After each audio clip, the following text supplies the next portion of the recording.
Learn German with Anja! Hallo alle zusammen! Heute sprechen wir über deine Morgenroutine.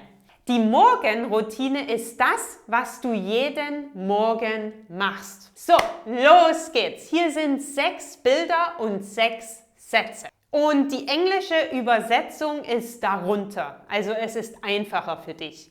Los geht's! Der Wecker klingelt. Der Wecker, wir hassen alle unseren Wecker. Ich glaube, Wecker, ich hasse dich, okay? Und er klingelt.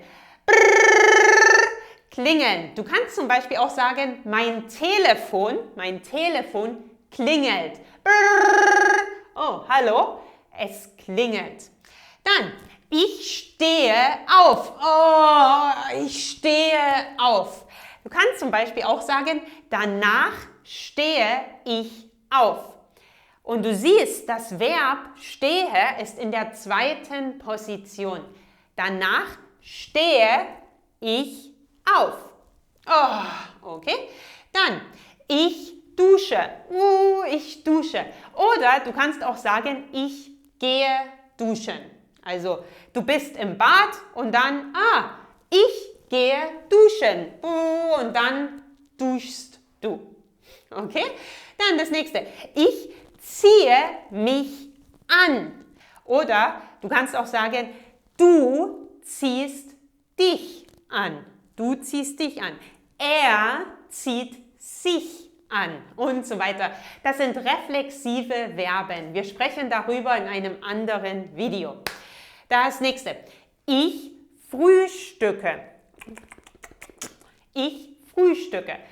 Oder man kann auch sagen, ich esse Frühstück. Ich esse Frühstück. Okay?